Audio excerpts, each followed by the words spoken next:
एक छोटी सी घटना से मैं अपनी आज की बात शुरू करना चाहूंगा। एक छोटे से गांव में एक अंधेरी रात में एक झोपड़े के भीतर से बहुत जोर से आवाज आने लगी, आग लगी है, मैं जल रही हूं, मुझे कोई बचाओ। आवाज इतनी तीव्र, इतनी करुण और दुख भरी थी।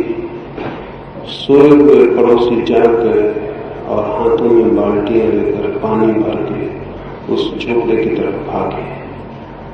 अंधेरी रात थी, लेकिन झोपड़ी के पास जाकर उन्होंने देखा आग लगने का कोई भी चिन्ह नहीं।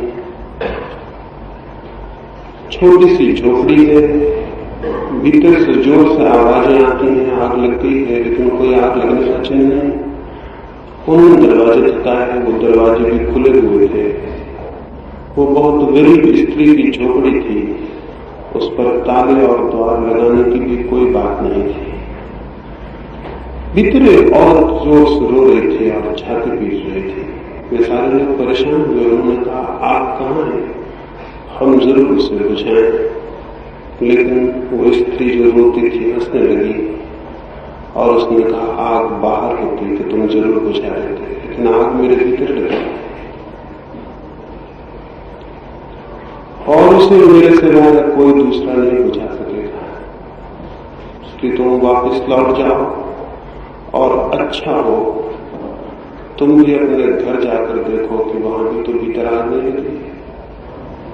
बजाय इसके कि तुम किसी और की आग बुझाने जाओ, तुम भी देखो, शायद तुम्हारे भीतर भी आग लगी हो और उसे बुझाने की जरूरत। शायद ही वे पड़ोसी समझ पाए हो क्या उसने कहा। वो राबिया नाम की एक फकीर औरत थी।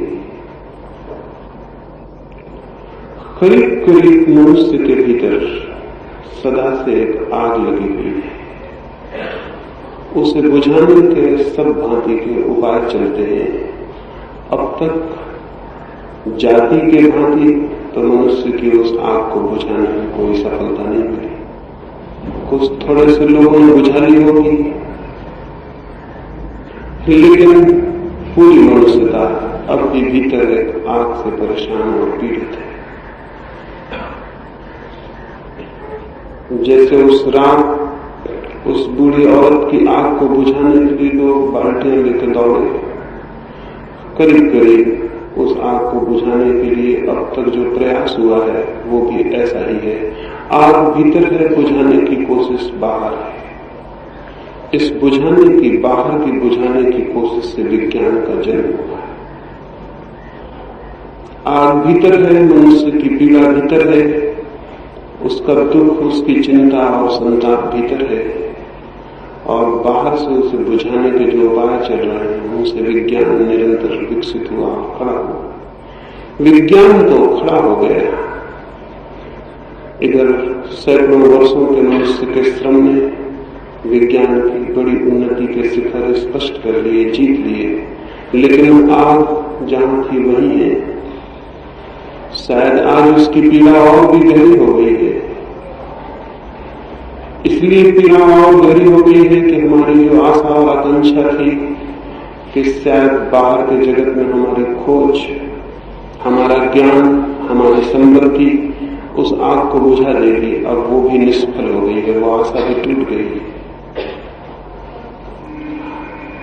सभ्यता की बाहर एक तीव्रतम संभावी विकास हुआ है, लेकिन मनुष्य भीतर और भी दरिद्र दिखाई पड़ने लगा है, क्योंकि बाहर इतना विकास हुआ है और भीतर मनुष्य वही का वही।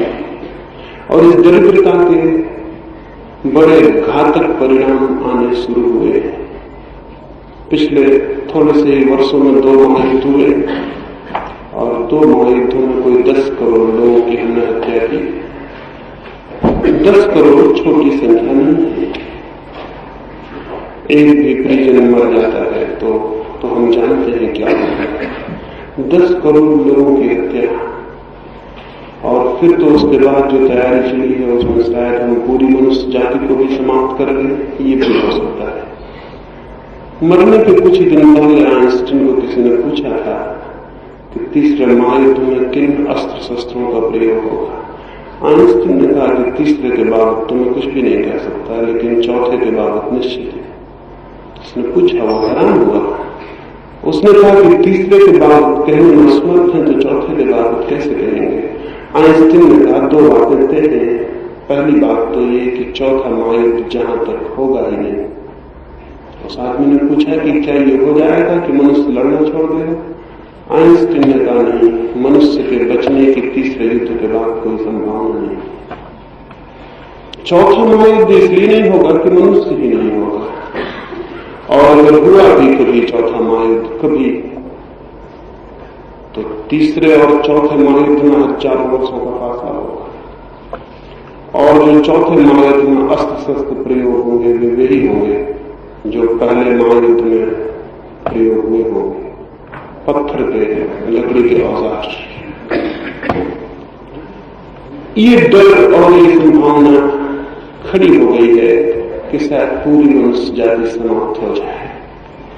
विज्ञान के इतने उत्कर्ष के बाद मनुष्य के भीतर अगर उसकी आत्मा विकसित न हुई हो तो शक्ति अविकसित हाथों में खतरनाक हो जाती है। नादिर शाह हिंदुस्तान की तरफ आता था, तब रास्ते में एक बहुत बड़े ज्ञानी से उसका मिलना हुआ, और उस नादिर ने पूछा उस ज्ञानी को कि मैं सुनता हूं कि दिन में नींद लेना बुरा है, बहुत ज्यादा सोना बुरा है, क्या आप मुझे बता सकेंगे कि बहुत ज्यादा सोना बुरा है या कम सोना अच्छा है? उस वृद्ध ने कहा, ये एक एक आदमी पर अलग अलग निर्भर होगा। तुम जैसे लोगों का बहुत ज्यादा सोना अच्छा है, क्योंकि तुम जागे रहोगे तो कोई न कोई उपद्रव होगा, कोई न कोई परेशानी होगी। बुरे लोग सोए रहे तो अच्छा है। ऐसे ही अज्ञानी मनुष्य के हाथ में शक्ति न आए तो अच्छा है। अज्ञान भीतर हो और शक्ति हाथ में आ जाए तो सिवाय दुर्घटना के और कुछ भी नहीं हो सकता। विज्ञान में शक्ति भी है, लेकिन मनुष्य के भीतर वो शांति नहीं जो शक्ति का सम्यक उपयोग कर सके। उसके भीतर तो परेशानी बढ़ती चली गई है, और उसकी परेशानी का एक ही परिणाम हो सकता है, और ये आप स्पष्ट रूप से ख्याल में ले लें कि जो आदमी परेशान है, भीतर दुखी है, भीतर चिंतित है, कष्ट में और पीड़ा में है, उस मनुष्य का एक ही सुख होता है, केवल एक ही सुख, और वो ये कि वो दूसरों को भी पीड़ा में डाल दे और कष्ट में डाल दे। जो मनुष्य दुखी है उसका एक ही सुख होता है कि वो दूसरों को ज्यादा से ज्यादा दुख में डाल दे। इसके अतिरिक्त उसकी सुख की और कोई कल्पना नहीं होती। मनुष्य है भीतर दुख में और आग लगी है उसके आत्मा में, तो विज्ञान की शक्ति बड़ी खतरनाक है। इसके द्वारा उसे मौका मिल गया है कि वो दूसरों को कितने भी कष्ट में डाल दे। और इधर हम 50 वर्षों से निरंतर इसी की खोज कर रहे हैं कि हम ज्यादा से ज्यादा दुख, ज्यादा से ज्यादा मृत्यु लाने में कैसे सफल हो सकते हैं। ये हैरानी की बात है। जरूर ही मनुष्य का चित्त कुछ रुग्ण होगा, बीमार होगा, विक्षिप्त होगा, अन्यथा मृत्यु को लाने की इतनी आयोजना और इतना चिंतन नहीं हो सकता था। एक छोटी सी, एक बिल्कुल झूठी कहानी तो होगा, फिर इस संबंध में कुछ और जो बातें मुझे कहनी है वो मैं आपको कहूं।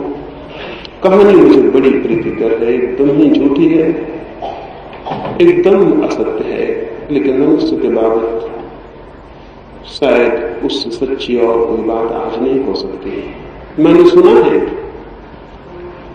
कि ये स्थिति देखकर परमात्मा परेशान हो गया, बहुत परेशान हो गया कि मनुष्य को क्या हुआ जा रहा है और मनुष्य कैसे आत्मघाती प्रयास में संलग्न है, इससे भी उसे चिंता हुई होगी। और उसने 3 बड़े राष्ट्रों को अपने पास बुलाया, इंग्लैंड को, रूस को और अमेरिका को। ये कहानी थोड़ी पुरानी होगी, नहीं तो इंग्लैंड को कौन बुलाता।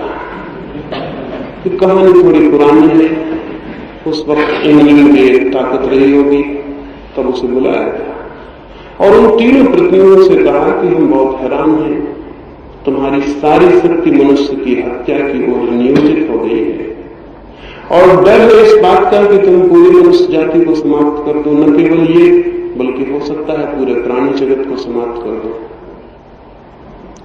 इस भय से भयभीत होकर मैं खुद ही तुम्हें ये मौका देता हूं और प्रार्थना करता हूं कि तुम एक एक वरदान मांग लो, तुम्हारी जो कामना है वो पूरी हो जाए ताकि जीवन बच सके। तुम क्या चाहते हो आखिर? इस दौड़ के पीछे इरादे क्या हैं? अमेरिका के प्रतिनिधि ने कहा कि हे परमात्मा, हमारी बड़ी कोई आकांक्षा नहीं, बड़ी छोटी आकांक्षा है, पूरी हो जाए तो हम निश्चिंत हो जाएं और ये सब उपद्रव भी बंद हो जाए। ईश्वर ने कहा कहो, तुम कहो, मैं पूरा कर दूं। शायद उसे भी कल्पना नहीं थी कि वो क्या कहेगा। उस प्रतिनिधि ने कहा कि हे पिता, छोटी सी इच्छा पूरी कर दें, दुनिया तो हो लेकिन दुनिया में रूस का कोई निशान न रह जाए, फिर और कोई उपद्रव नहीं, फिर सब शांति हो जाए। एक ही कठिनाई है जिससे जीवन उलझ गया है और वो ये रूस का होना है। ईश्वर ने बहुत वरदान दिए हैं, पुराणों में कथाएं हैं, लेकिन ऐसा कोई वरदान कभी मांगे नहीं गया था। वो बहुत हैरान हुआ, उसने रूस की तरफ आंखें घुमाई और रूस के प्रतिनिधि ने कहा महानुभाव, या हो सकता है कहा हो कामरेड, मुझे पता नहीं, ये भी हो सकता है कहा हो कामरेड। कहा महानुभाव, एक तो हमें विश्वास नहीं कि आप हो, कोई वर्ष हुए, कोई 50 वर्ष हुए हमने अपने मंदिरों और मस्जिदों से और गिरजाघरों से आपको निकाल के विदा कर दिया, और अब हमारे देश में आपकी कोई पूजा नहीं होती और कोई दिए नहीं जलाए जाते और कोई फूल नहीं चढ़ाए जाते। हम आपके भ्रम से बहुत दिन हुए मुक्त हो गए, लेकिन फिर भी हम दोबारा आपकी पूजा शुरू कर सकते हैं और स्वीकार कर लेंगे कि आप हो,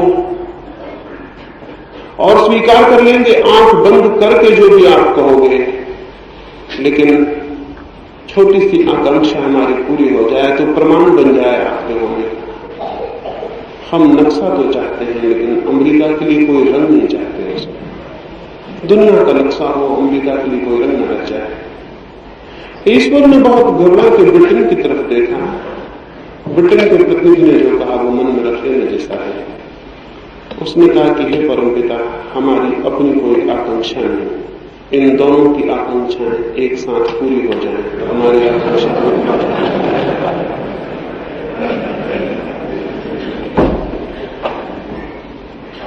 ऐसी स्थिति हो, और ये कहानी तो एकदम झूठ है, लेकिन ये स्थिति झूठ नहीं, ऐसा ही हमारे मनों में चल रहा है। ऐसे ही विनाश को हम उत्सुक हैं, और इसमें कोई ब्रिटेन और अमेरिका और रूसी सम्मिलित हो तो गलती हो जाएगी। हम भी, सारी दुनिया के सभी लोग, चाहे वे कहीं रहते हो दुनिया के किसी कोने में, उन सब की आकांक्षा दूसरों को कष्ट और दुख देने की और मिटा देने की है। राष्ट्रों के तल पर यह चलता है, व्यक्ति के तल पर भी यही चलता है। आप एक बड़ा मकान बना लेते हैं और बड़े प्रसन्न हो जाते हैं, इस ख्याल में न रहे कि बड़े मकान से आपको प्रसन्नता मिल रही है। इन लोगों के मकान आपने छोटे कर दिए होंगे, उससे प्रसन्नता मिल रही है। और अगर कोई और बड़ा मकान आपके करीब खड़ा हो जाए तो यही बड़ा मकान जिसमें आप हैं आपको दुख देने का कारण हो जाए। जब हम किसी का मकान छोटा कर पाते हैं तो प्रसन्नता मिलती है, और जब हम किसी को पीछे छोड़ पाते हैं तो प्रसन्नता मिलती है, और जब हम जीवन में किसी को लंगड़ा कर देते हैं, पंगु कर देते हैं तो प्रसन्नता मिलती है। दुखी चित्त का एक ही लक्षण है, वो दूसरे को दुख देकर प्रसन्न होता है, और आनंदित चित्त का भी एक ही लक्षण है, वो आनंद को बांट के प्रसन्न होता है। जो हमारे पास है वही तो हम बांटेंगे, वही हम बांट सकते हैं। दुख मनुष्य के भीतर गहरा है और विज्ञान ताकत उसके हाथ में अपरिसीम दे दिया तो खतरा होगा। दुख देने की क्षमता हमारी बढ़ गई और भीतर हम दुखी हैं। मृत्यु को लाने की क्षमता हमारी बढ़ गई और भीतर हम दुखी हैं। जीवन को विनष्ट करने की क्षमता हमारी बढ़ गई और हमारे भीतर कोई आनंद, कोई सौंदर्य, कोई संगीत नहीं। तो परिणाम ये होना स्वाभाविक है। विज्ञान की शक्ति की खोज अपने आप में घातक सिद्ध हो गई, लेकिन मनुष्य का मन कुछ एक्सट्रीम्स में, कुछ अतियों में डोलता है। ऐसे देश और ऐसी संस्कृतियां भी रही जिसे हम खुद, जिन्होंने इसी तरह अतिशय से, इसी तरह एक्सट्रीम पर धर्म की भी खोज की। और मैं ये निवेदन करना चाहूं, धर्म अकेला भी घातक सिद्ध हो जाता है। कोई ये न सोचे कि विज्ञान अकेला घातक सिद्ध हो जाता है, धर्म अकेला भी घातक सिद्ध हो जाता है। इसलिए धर्म अकेला घातक सिद्ध हो जाता है कि भीतर शांति तो बढ़ती है, लेकिन बाहर अशक्ति, कमजोरी, दीनता और दरिद्रता का राज्य हो जाता है। और अब तक दुनिया में जो भी संस्कृतियां विकसित हुई हैं, उनमें से कोई भी संस्कृति इतनी पूर्ण नहीं रही कि उसने भीतर और बाहर के बीच एक संतुलन और समन्वय खोज लिया। या तो पूरब के देशों ने धर्म का इस भांति अनुसरण किया कि वे बाहर दरिद्र, दीन और दास हो गए, या पश्चिम के लोगों ने बाहर का इस भांति अनुसरण किया कि वे भीतर एकदम आत्मा को खो उठे। इन दो अतियों पर अभी तक मनुष्य का मन डोला है। और आज भी जो लोग इस संबंध में चिंतन करते हैं, उनमें से अधिक पक्षपाती हैं। उनमें से या तो धर्म के पक्षपाती हैं या विज्ञान के पक्षपाती हैं। मेरा निवेदन है कि मनुष्य के बाबत इस तरह के पक्षपात घातक हैं, और हमें मनुष्य को उसकी समग्रता में, उसकी पूर्णता में देखना और अंगीकार करना चाहिए। मनुष्य न तो केवल शरीर है और न केवल आत्मा। अगर वो शरीर मात्र ही होता तो विज्ञान पर्याप्त था, अगर वो आत्मा मात्र ही होता तो धर्म पूरा था। लेकिन मनुष्य दोनों का एक अद्भुत सम्मेलन, दोनों के एक अद्भुत संतुलन, दोनों की एक अद्भुत कीमिया से पैदा हुई इकाई है। इसलिए उसका जीवन और उसकी संस्कृति और उसकी सभ्यता यदि किसी एक को चुनाव करेगी तो भटक जाएगी। अब तक मनुष्य जाति की सभी सभ्यताएं भटकी हुई सभ्यताएं रही, वे सभी एक कांगी। एक छोटी सी कहानी मुझे स्मरण आती। और रोम में एक बादशाह बीमार पड़ा। वो बहुत बीमार था, बहुत वर्ष उसकी चिकित्सा हुई, दूर दूर से वैद्य बुलाए गए, चिकित्सक बुलाए गए, लेकिन वो ठीक नहीं हो सका। कुछ बीमारी ही पकड़ में न आई, बीमारी ही समझ में नहीं आई। फिर तो चिकित्सकों ने कहा कि इसका बचना असंभव है, दिन दो दिन की बात है और ये समाप्त हो जाएगा। उसकी आंखें भी खुलनी बंद हो गई, उसकी श्वास भी डूबने लगी, वो करीब करीब बिस्तर पर अधमर्त होकर पड़ रहा। लेकिन तभी एक वजीर ने आकर खबर दी कि चिंतित न हो और निराश न हो। एक फकीर गांव में आया और उस फकीर के बाबत लोगों का ख्याल है कि वो तो मुर्दे को भी जिला दे, तो अभी तो आप जिंदा हैं, मरने से तो कम बचा ही सकता है। राजा ने आंखें खोली, उसने कहा जल्दी करो, देर न करो, क्योंकि श्वास का कोई भरोसा नहीं कि जो बाहर जाती है वो भीतर लौटे या न लौटे। वे भागे हुए उस फकीर को लेकर आए। उस फकीर ने कहा ये तो कोई बड़ी बीमारी ही नहीं है, और इसलिए चिकित्सक असफल रहे, क्योंकि बीमारी थी ही नहीं, तो वो बीमारी खोज कैसे पाते। और उन्होंने जो दवाएं दी हैं, उन दवाओं ने इस आदमी को मरने के करीब पहुंचा दिया है, बीमारी ने नहीं।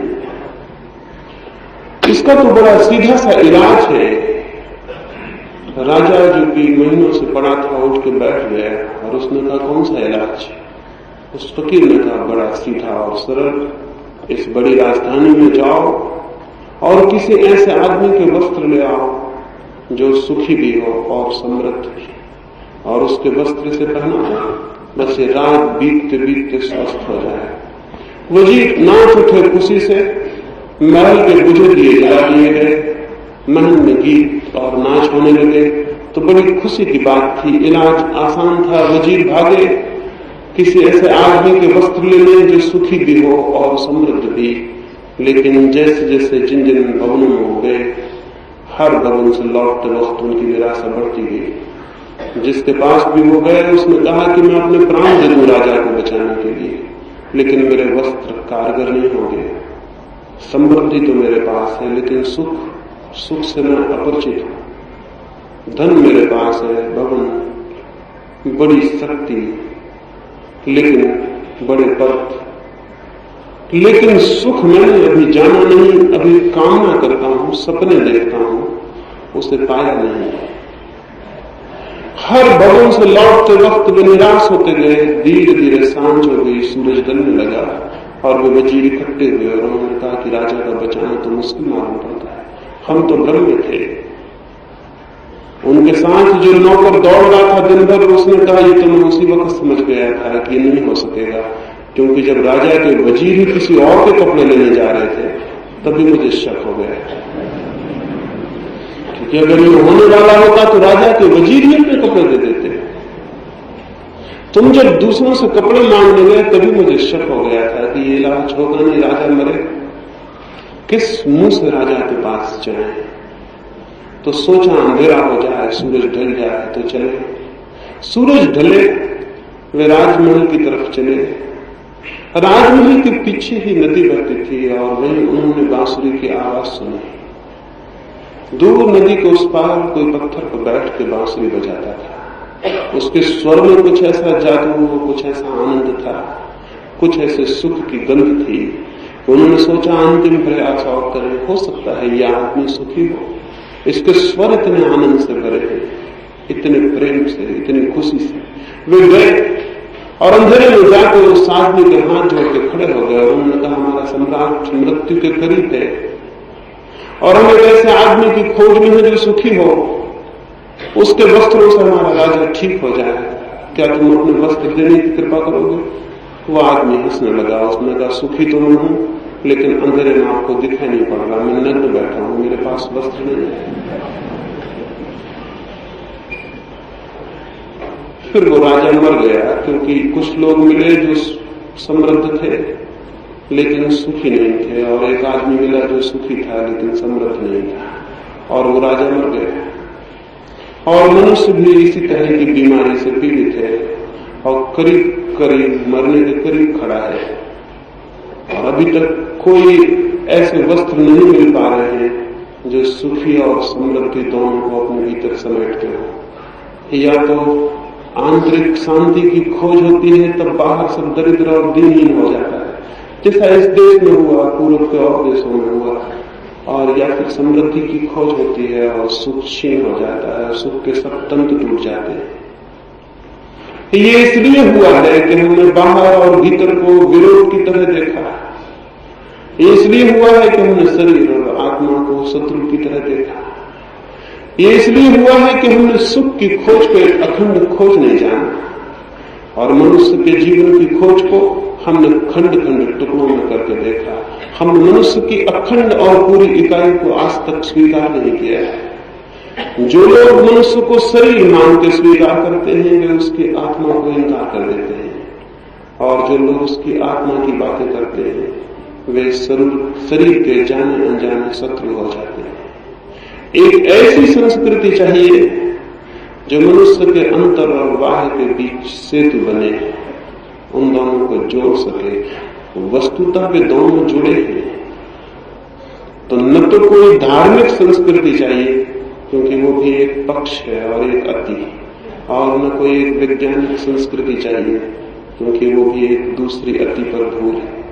एक ऐसी संस्कृति चाहिए जो मनुष्य की अखंड प्रकृति को स्वीकार करे और उस अखंड प्रकृति को आनंद की दिशा में गतिमान कर सके। स्मरण रहे, मनुष्य की आत्मा की कोई भी खोज शरीर के आधार के बिना संभव नहीं। संत फ्रांसिस जब मर रहा था, उसने सारे लोगों से विदा ली और अंत में वो हाथ जोड़ के खड़ा हुआ। तो लोगों ने सोचा शायद वो परमात्मा को धन्यवाद देगा, लेकिन उसने क्या कहा? उसने कहा, हे मेरे प्यारे शरीर, मैंने तुझे बहुत सताया और बहुत परेशान किया, और मैंने सदा ये समझा कि तू मेरा शत्रु है, और आज जब मेरी आंखें खुली हैं और मेरे हृदय में दिया जला है तो मैं देख पा रहा हूं कि तू निरंतर मेरा साथी था, मेरा शत्रु नहीं। और तूने हर सुख दुख में मेरे साथ दिया, और मैंने तुझे सताया हो और परेशान किया हो, तू भी तो मेरा साथी था। और जिस आत्मा को मैं समझ पाया वो तेरी सीढ़ी पे चढ़े बिना उसे जानना असंभव था। इसलिए मैं तुझे धन्यवाद देता हूँ और क्षमा मांगता हूँ उन भूलों की जो मैंने तेरे साथ की होंगी। जो लोग भी मनुष्य के व्यक्तित्व को ठीक से देखेंगे उन्हें दिखाई पड़ेगा शरीर और आत्मा सीढ़ी और लक्ष्य की भांति काम करते हैं, और जो लोग भी मनुष्य के जीवन को गौर से देखेंगे उन्हें दिखाई पड़ेगा विज्ञान और धर्म साधन और साथी की तरह काम करते हैं। विज्ञान अकेला रह जाए तो खतरा हो जाता है, अकेली सीढ़ी रह जाती है, रास्ता रह जाता है, पहुंचने को कोई जगह नहीं रह जाती। और अकेला धर्म रह जाए तो पहुंचने की जगह तो रह जाती है, लेकिन पहुंचने वाले सब मार्ग टूट जाते हैं और तब जीवन पंगु होता है। जीवन अब तक पंगु रहा है। एक दिशा है जिसे हम बाहर की दिशा कहें, वहां विज्ञान ने पदार्थ को खोजा, उसके रहस्य को खोजा। एक और दिशा है जिसे हम भीतर की दिशा कहें, वहां धर्म ने कुछ सत्य खोजे। लेकिन विज्ञान के सत्य ज्यादा प्रभावी हो सके क्योंकि विज्ञान एक सार्वजनिक सत्य है, और धर्म के सत्य उतने प्रभावी नहीं हो सके क्योंकि धर्म से अर्थ हिंदू, मुसलमान, ईसाई, जैन और बौद्धों से है। धर्म आज भी आपस में टूटा हुआ, आपस में विरोध में, आपस में टुकड़े टुकड़ों में, विरोधी टुकड़ों में बटा है। इसलिए धर्म की वो प्रभावना नहीं हो सकी जो विज्ञान की हो सकी। विज्ञान एक अखंड सत्य की तरह खड़ा हुआ, पूर्व और पश्चिम के फासले गिर गए, संप्रदायों के फासले गिर गए, छोटे छोटे प्रादेशिक घेरे गिर गए, एक एक कबीले की अपनी मान्यताएं गिर गई और सारी मनुष्यता का विज्ञान खड़ा हो सका। अभी सारी मनुष्यता का धर्म खड़ा नहीं हो सका है। इसलिए धर्म तो हार रहा है रोज। इसलिए नहीं कि धर्म कम ताकत की चीज है, बल्कि इसलिए कि धर्म का खेमा आपस में बटा हुआ है और आपस में लड़ रहा है। और ये हिंदू और मुसलमान और ईसाई और जैन और बौद्ध जब आपस में लड़ते हैं तो स्वभावतः इनकी शक्ति तो आपस में लड़ने में समाप्त हो जाती है और अधर्म की शक्तियां अपने आप बड़ी हो उठती हैं। विज्ञान के ऊपर कसूर नहीं है, कसूर है तो धार्मिक लोगों के ऊपर ही है। इस समय जिसका चित्त भी थोड़ा धार्मिक है उसके सामने पहली जो बात उठेगी वो ये कि अगर वो ठीक ठीक अर्थों में रिलीजियस है, धार्मिक है, तो वो हिंदू और मुसलमान होने से मुक्त हो जाए। क्योंकि दुनिया में इन नामों के कारण ही धर्म का जन्म नहीं हो पा रहा। कोई 300 फेथ, कोई 300 संप्रदाय हैं सारी जमीन पर और वे सब एक दूसरे के विरोधी। 299 प्रत्येक एक के विरोध में खड़े हैं। उनकी सारी ताकत आपस में लड़ती है और समाप्त हो जाती है। धर्म भी वैसे ही एक शक्ति है जैसे विज्ञान, और धर्म के सत्य भी वैसे ही यूनिवर्सल है, वैसे ही सार्वलौकिक जैसे विज्ञान के। लेकिन हम चूंकि अभी धर्म के जगत में बहुत पक्षपातपूर्ण हैं और हमारी धर्म के संबंध में चिंतना भी कोई 3-4 हजार वर्ष पुरानी है, इसलिए वो चिंतना विज्ञान के समक्ष एक बल की भांति खड़ी नहीं हो पाती और निरंतर पराजित हो जाती है। तो कुछ 2-3 बातें इस संबंध में विचार करना जरूरी है। पहली बात तो ये कि मनुष्य चाहे बाहर कुछ भी खोजे, आज नहीं कल उसे भीतर की कमी और अभाव अखरना शुरू होता है। क्योंकि मैं चाहे कुछ भी पालूं और कितने ही बड़े भवन और कितने ही बड़े उपकरण और कितने ही बड़े साधन जुटा लूं, लेकिन अगर मेरे भीतर मैं एक आनंदपूर्ण आत्मा की थिरक को अनुभव नहीं कर पाऊं तो मैंने जो भी पाया है वो मेरे ही द्वारा पाया हुआ मेरे लिए बंधन हो जाएगा और मैंने जो पाया है वो भी मुझे दुख देने लगेगा। क्योंकि सुख पाने की क्षमता एक दृष्टि, एक अप्रोच, एक कौन से व्यक्तित्व को खड़े होकर देखने की है।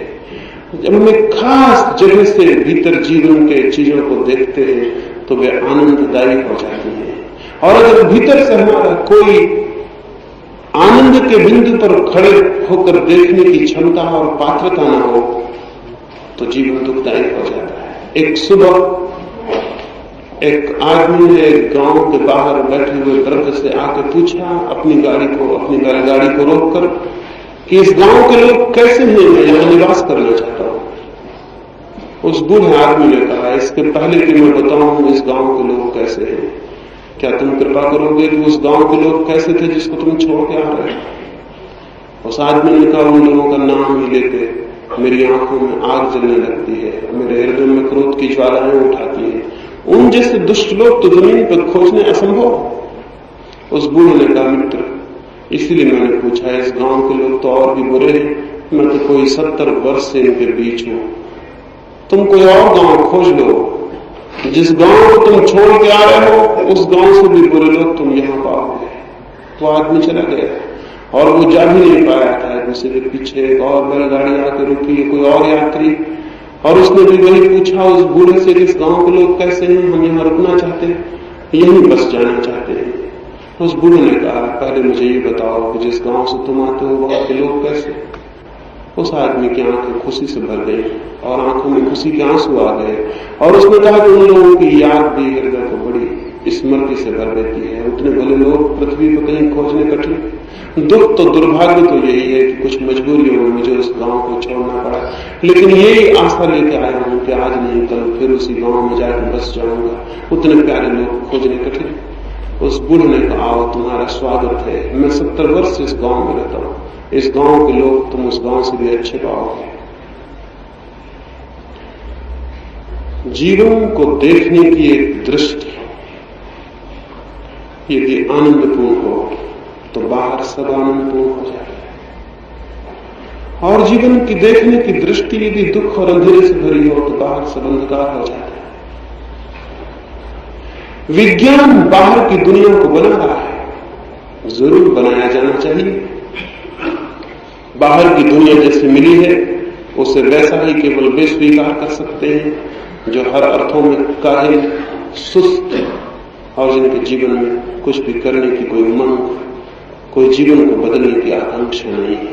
निश्चित ही बाहर की दुनिया बदली जानी चाहिए, निश्चित ही बाहर की दुनिया में और बेहतर दुनिया निर्मित की जा सकती है, लेकिन इतनी ही बात अधूरी होगी और भूल भरी होगी, क्योंकि बाहर की दुनिया वही दे सकती है जो भीतर का मनुष्य लेने की तैयारी में होता है।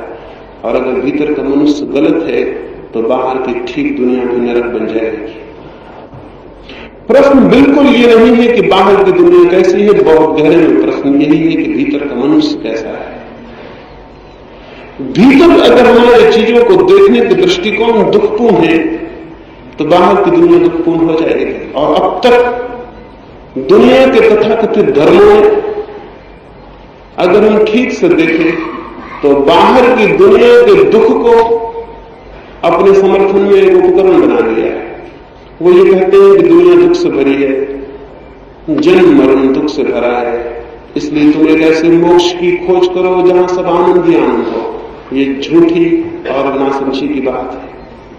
इसलिए झूठी और नासमझी की बात है कि इस भांति वे भी बाहर की दुनिया पर अति बल दे देते हैं और भीतर के मनुष्य को भूल जाते हैं, क्योंकि यही दुनिया कुछ लोगों के लिए अपूर्व आनंद की घड़ी बन जाती है।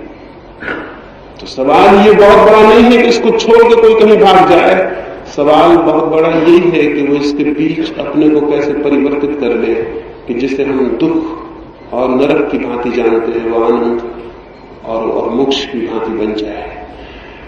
धर्म का बुनियादी संबंध व्यक्ति के भीतर देखने की क्षमता और पात्रता को परिवर्तित करने से है, और विज्ञान का बुनियादी संबंध वस्तुओं को अधिकतम सुविधापूर्ण बनाने से है, और धर्म का संबंध जीवन को अधिकतम आनंद की दृष्टि से देखने से है। धर्म के बिना तो विज्ञान अधूरा होगा ही, धर्म के बिना तो विज्ञान घातक होगा ही, धर्म के बिना तो जीवन में आनंद की कोई किरण नहीं हो सकती है। लेकिन धर्म से मेरा मतलब हिंदू मुसलमान से नहीं। धर्म से मेरा मतलब निरंतर दोहराई गई बातों, शास्त्रों और परंपराओं से नहीं।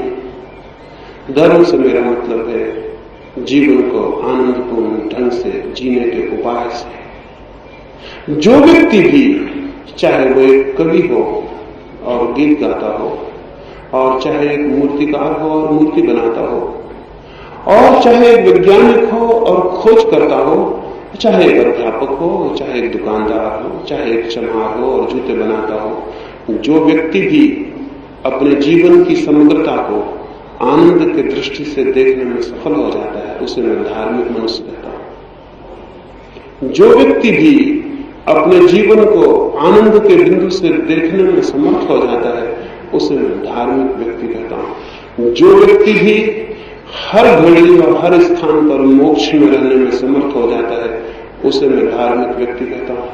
वो व्यक्ति धार्मिक नहीं है जो मोक्ष की खोज करता है कहीं दूर आकाश में। वो व्यक्ति धार्मिक नहीं है जो जन्म मरण के पार मोक्ष की खोज करता है। वही व्यक्ति धार्मिक है जो अपने भीतर इसी घड़ी और अभी मोक्ष को पाने में समर्थ है। मोक्ष को पाने का अर्थ है कि उसके देखने के, जीवन को देखने की दृष्टि बदल गई। दो फकीर जापान में एक संध्या अपने झोपड़े पर वापस लौटे। वर्षा के दिन आ गए हैं और जो बादल आकाश में गिर गए हैं और आज नहीं कल पानी गिरेगा। वे दोनों बहुत दिन से यात्रा पर थे और वर्षा के भय से, वर्षा के पहले घर पहुंच जाए अपने झोपड़े पर भागे हुए आ रहे थे। लेकिन जैसे ही वे झोपड़े के पास पहुंचे, ठगे से रह गए। उनमें से एक तो बोला कि हे परमात्मा, इसीलिए तो तुम पे शक आ जाता है, ये क्या किया तुमने? हवाओं ने उस झोपड़े के आधे छप्पर को उड़ा दिया। उनसे एक फकीर ने कहा कि इसी से तो शक आ जाता है तुम्हारे होने पर। गांव में पापियों के बड़े बड़े महल खड़े हैं और ये गरीब फकीरों के झोपड़ा ही तुमको उड़ाने को मिला। अगर हवाओं को ही जो आजमाइश करनी थी तो किसी महल पे कर लेती, और अगर तुम्हारा ही दिल चीजों को तोड़ने का हो गया था तो कोई बड़ा महल तोड़ लेते। ये गरीबों के झोपड़े को तोड़ने में तुम्हें शर्म भी ना आई। उसने अपने दूसरे फकीर से कहा, देखते हो? लेकिन दूसरे की तरफ देखते हुए हैरान हो गया। वो दूसरा फकीर घुटने टेक के हाथ जोड़े आकाश की तरफ बैठा है, उसकी आंखों से आनंद के आंसू बह जाते हैं। वो हैरान हुआ, उसने उसे हिलाया और पूछा कि क्या करते हो? उसने कहा, मैं परमात्मा को धन्यवाद देता हूँ, बड़ी है उसकी कृपा और अनुकंपा, नहीं तो हवाओं का क्या भरोसा, पूरा झोपड़ा भी उड़ा ले जा सकती थी। उन्होंने आधा छप्पर छोड़ दिया। आंधियों का कौन सा विश्वास, पूरे छप्पर को भी गिरा सकती थी, लेकिन आधा छप्पर छोड़ दिया। तो बिना धन्यवाद दिए कैसे रहूं? उसकी कृपा, उसकी अनुकंपा बड़ी है। और रात वे दोनों उसी झोपड़े में सोए। पहला तो रात भर नहीं सो सका, रात भर उसे चिंता पकड़ी रही। दूसरा बहुत गहरी नींद भी सोया और सुबह उठ के उसने एक गीत लिखा और उस गीत में उसने कहा कि परमात्मा, मुझे पता ही नहीं था कि आधे छप्पड़ का आनंद कैसा होता है, अन्यथा हम तुम्हारी हवाओं को कष्ट न देते, हम खुद ही आधा छप्पड़ गिरा देते हैं। रात ही मैंने देखा, जब भी आंख खुली तो आधे छप्पड़ से आकाश के तारे भी दिखाई पड़े, चांद भी दिखाई पड़ा। और अब तो अद्भुत हो जाएगा, वर्षा आने को है, आधे में हम सो भी जाएंगे, आधे में वर्षा की बूंदें गिरेंगी, उनका संगीत भी सुनेंगे। इसका हमें ख्याल नहीं था, लेकिन तुम्हारी हवाओं को कष्ट न देते, हम खुद ही आधा गिरा देते। दूसरा भी रात उसी झोपड़े के नीचे था, लेकिन रात भर क्रोध में और गुस्से में था और रात भर चिंता में था। इन दोनों व्यक्तियों में दूसरे व्यक्ति को मैं धार्मिक कहता हूं, पहले व्यक्ति को धार्मिक नहीं कहता। जीवन को जो उसके आनंद और आलोक से भरे पहलू की ओर से देखने में समर्थ हो जाता है, वो धार्मिक है। और तब उसे कोई मोक्ष खोजना नहीं पड़ता, उसे मोक्ष मिल जाता है। और तब कहीं उसे दौड़ना नहीं पड़ता, वो जहां है वहीं, उसी जगह, उसी स्थिति, उसी दशा में वो उसे पा लेता है, जिससे पाए बिना जीवन कभी भी एक सौंदर्य, जीवन कभी भी एक धन्यता नहीं हो सकता है। धर्म से मेरा अर्थ है जीवन की आनंदपूर्ण दृष्टि को उपलब्ध कर लेना। विज्ञान से अर्थ है जो बाहर हमारे चारों तरफ फैला हुआ जगत है वो भी परमात्मा का है, वो जो पदार्थ है वो भी परमात्मा का है। उसके भीतर जो छुपे हुए राज हैं, वो जो सीक्रेट्स हैं, वो जो मिस्ट्रीज हैं, वो जो रहस्य हैं, वो खोज लेना। उन रहस्यों को खोजकर जीवन बहुत समृद्ध हो सकता है, लेकिन जीवन की अगर वो दृष्टि उपलब्ध ना हो जो चीजों से आनंद ले सकती है तो नहीं, तो फिर और जीवन दुखी हो जाएगा। भीतर दुख होगा और बाहर ताकत होगी तो और कठिनाई हो जाएगी। इसलिए धर्म के जो प्रचलित नाम है उनसे नहीं, बल्कि धर्म की जो मौलिक क्रांति है मनुष्य के मन में, उसको विचार करना चाहिए, उसको खोजना चाहिए और देखना चाहिए। इससे नहीं कि आप रोज मंदिर जाते हैं, इससे धार्मिक है। जिसको भी धोखा देना होता है धार्मिक होने का, वो रोज मंदिर जा सकता है, उसमें कोई बहुत कठिनाई नहीं है। इससे नहीं कि आप कैसे कपड़े पहनते हैं, हो सकता है आप लिंगोटी लगा लें, इससे कोई धार्मिक होने का संबंध नहीं है। हो सकता है आप रोज सुबह उठ के गीता पढ़ते हो, इससे भी, या कुरान पढ़ते हो, धार्मिक होने का संबंध नहीं है। धार्मिक होने का संबंध है प्रतिक्षण जीवन को आप कैसा लेते हैं, एक आनंद की भांति या एक दुख की भांति। जीवन जैसा आपके सामने प्रकट होता है वो एक प्रेमपूर्ण आमंत्रण की भांति या एक बोझ की भांति।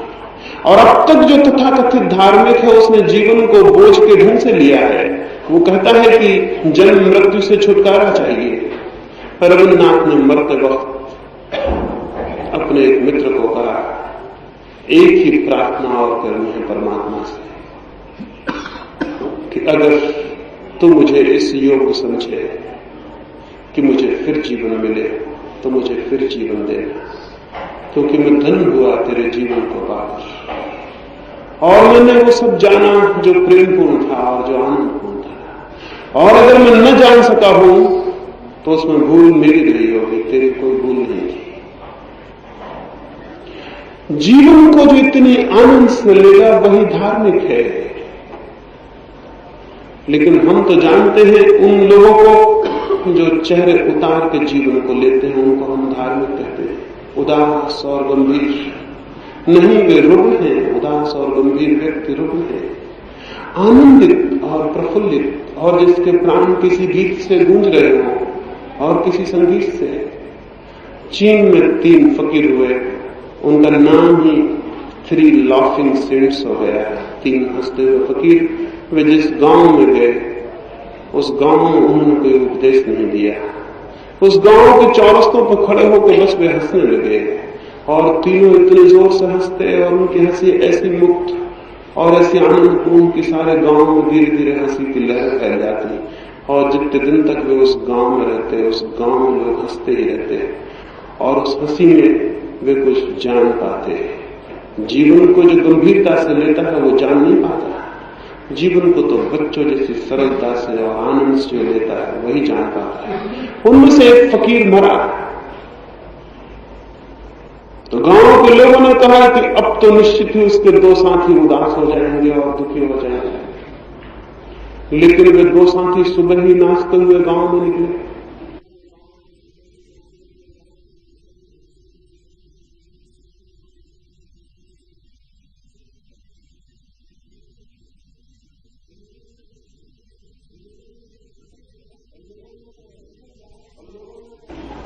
और लोगों ने उनसे पूछा कि आज तुम 2 ही हो और एक कहां?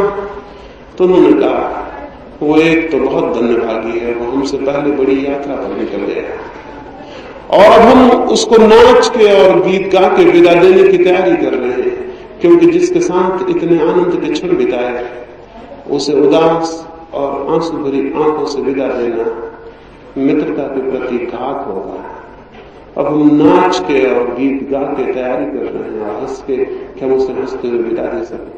और वो जो आदमी मर गया था उसने सोचा कि जब मैं मर जाऊंगा लोग मुझे बहुत प्रेम करते हैं, वे जब मुझे चिता पे चढ़ाएंगे तो बहुत दुखी हो जाएंगे और ये शुभ न होगा कि उनके दुख में मैं विदा लूं।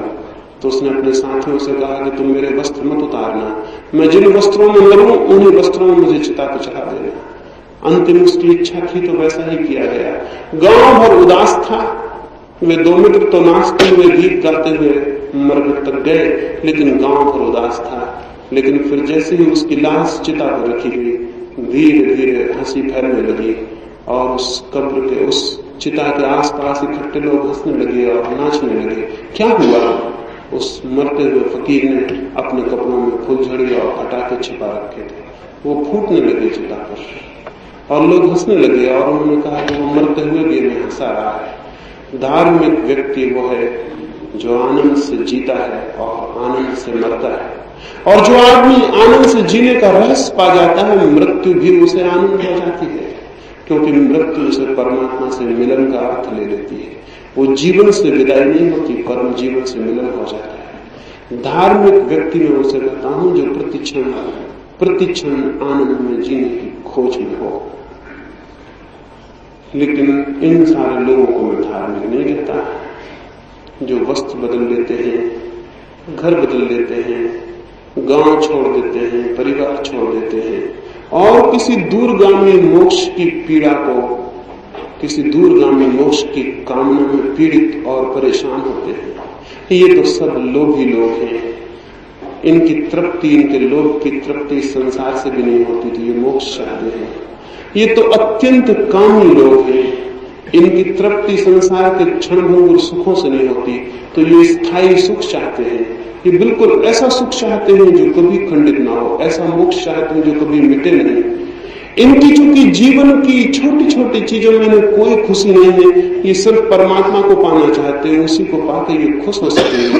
लेकिन मैं निवेदन करूं, जिसने जीवन के छोटे से रास्ते पर खिले हुए छोटे छोटे फूलों में खुशी नहीं पाई, वो परमात्मा से मिलकर भी खुश नहीं हो सकेगा।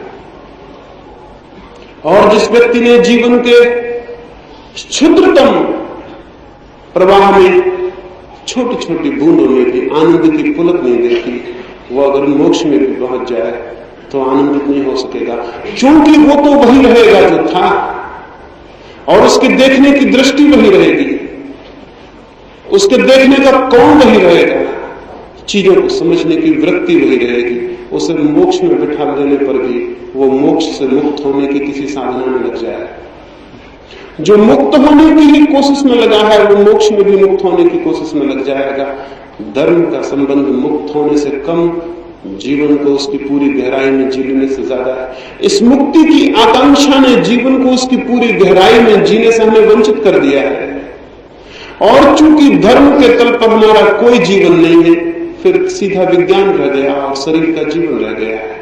तो मैं निवेदन करता हूं, जिसे हम आमतौर से जीवन जानते हैं, उससे बड़ा जीवन भी हमारे निकट है। और इसी जीवन में जो सुख को खोज रहा है वो गलती में है।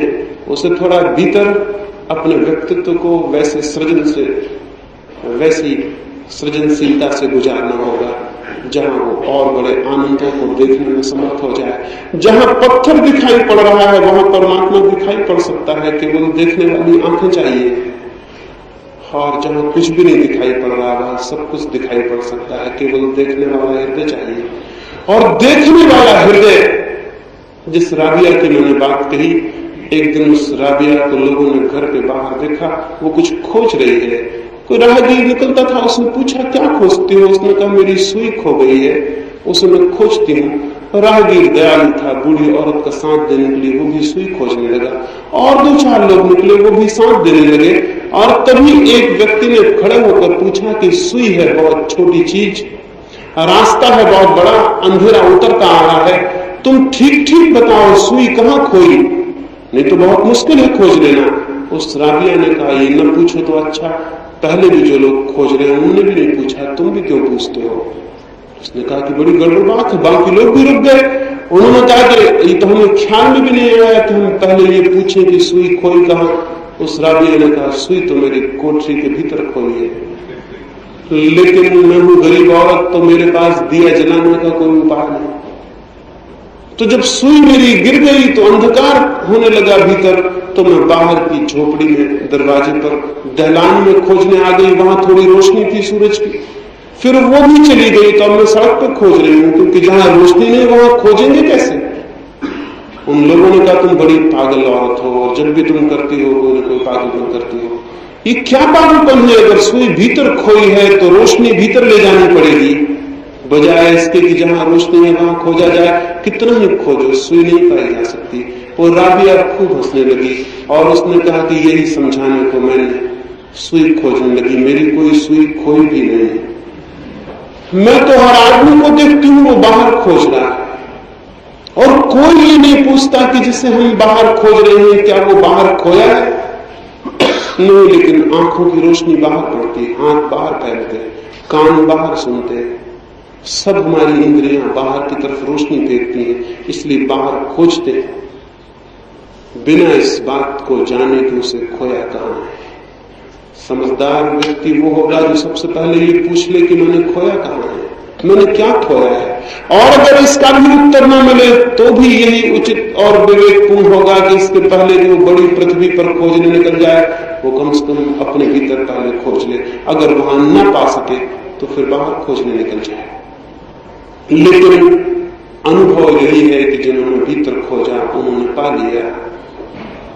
एक भी व्यक्ति ने मनुष्य के पूरे इतिहास में ये नहीं कहा है कि मैंने भीतर खोजा और मुझे नहीं मिला, और एक भी व्यक्ति ने यह भी नहीं कहा है कि मैंने बाहर खोजा और मुझे मिल गया हो। बाहर की खोज निरपवाद रूप से असफल रही है, भीतर की खोज निरपवाद रूप से सफल रही है।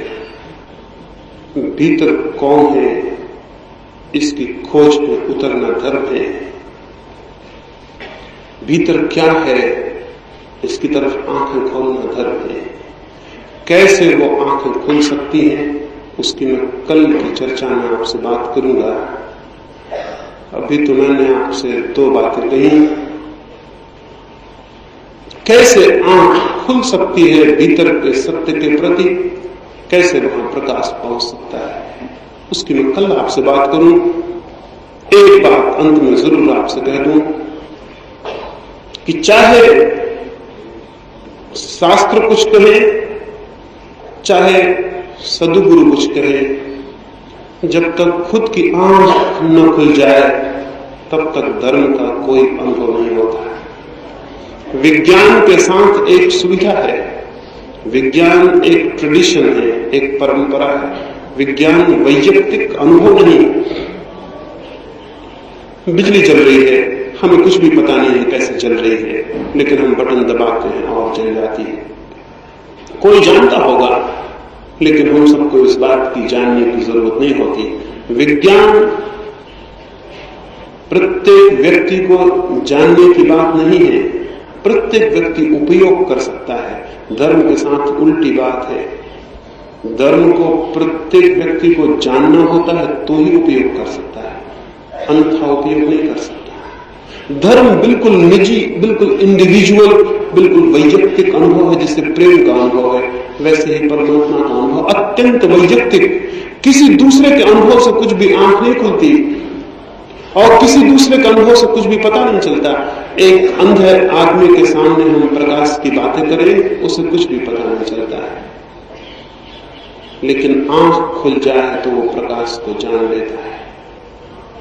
इसलिए धर्म अत्यंत व्यक्तिगत दर्शन है। खुद की आंख खुल जाए तो ही हम जान सकते हैं, तो ही, और कोई दूसरा उपाय नहीं। उधार और दूसरों से सीख के धर्म के जगत में कुछ भी नहीं हो सकता। इसलिए तो विज्ञान विद्यापीठ में और विश्वविद्यालय में पढ़ाया जा सकता है, धर्म नहीं पढ़ाया जा सकता। पढ़ाने का कोई उपाय नहीं है। विज्ञान एक सामूहिक संपत्ति बन जाता है, धर्म निरंतर वैयक्तिक अनुभव है। और जब भी हम उसे सामूहिक संपत्ति बनाते तब हिंदू पैदा हो जाता है, मुसलमान पैदा हो जाता है, ईसाई जो कि बीमारियां हैं, जो कि धर्म नहीं है। जब भी हम धर्म को सामूहिक बनाते हैं तब एक ऑर्गेनाइजेशन खड़ा हो जाता है जो कि खतरनाक सिद्ध होता है। और स्मरण रखें, जब भी कोई ऑर्गेनाइजेशन होता है तो शैतान सबसे पहले उसको कब्जा कर लेता है। शैतान हमेशा कोशिश में रहता है कि कहीं लोग इकट्ठे हो जाएं तो वो कब्जा कर ले, और अगर लोग इकट्ठे न हो तो शैतान कोशिश करता है कि इकट्ठे कर लो। एक दफा शैतान को खबर, उसके मित्रों ने खबर दी, और उसके बहुत मित्र हैं, सब तरफ उसके अखबार वाले और उसके पत्रकार और उसकी न्यूज एजेंसी है। उन्होंने एक दफे शैतान को खबर दी कि एक आदमी को सत्य उपलब्ध हुआ जा रहा है। शैतान अपने साथियों को लेकर भागा। रास्ते में ही उसके आके और मित्रों ने खबर दी कि अब व्यर्थ जा रहे हैं, उसको तो सत्य उपलब्ध हो गया। शैतान बोला तब जल्दी जाओ और गांव में खबर कर दो, गांव में ढोल पीट कर खबर कर दो कि फला आदमी को सत्य उपलब्ध हो गया है, ताकि लोग उसके आसपास इकट्ठे हो जाएं और लोगों में ऐसा जोश भरो कि वो संगठित हो जाएं। बस वो संगठित हुए कि सत्य मर जाएगा, क्योंकि सत्य तो बिल्कुल वैयक्तिक है और जहां संगठन खड़ा हुआ वहां उपद्रव। शैतान परेशान नहीं हुआ, उसने गांव में खबर कर दी, लोग इकट्ठे होने लगे, भीड़ लगने लगी और उन्होंने एक संगठन बना लिया और संगठन के भीतर वो जो सत्य का दिया जला था वो विलीन हो गया। सभी संगठनों ने सत्य की हत्या की है। धर्म है बिल्कुल वैयक्तिक, उसका ऑर्गेनाइजेशन से, समूह से, संगठन से कोई वास्ता नहीं, उसका तो प्रत्येक व्यक्ति की उसकी निजी चेतना में उतरने से वास्ता है। और वे आंखें कैसे उस सत्य की तरफ उठ जाएं, उसकी मैं कल आपसे बात करूं। मेरी इन बातों को इतनी शांति और प्रेम से सुना है, उससे बहुत बहुत अनुग्रहित हूं। परमात्मा विज्ञान में तो सबको सहज ही खड़ा कर दिया है उसने, वो धीरे धीरे सभी को धर्म में भी खड़ा कर सके, इसकी प्रार्थना करता हूं। सबके भीतर बैठे परमात्मा के लिए मेरे गुण स्वीकार करें।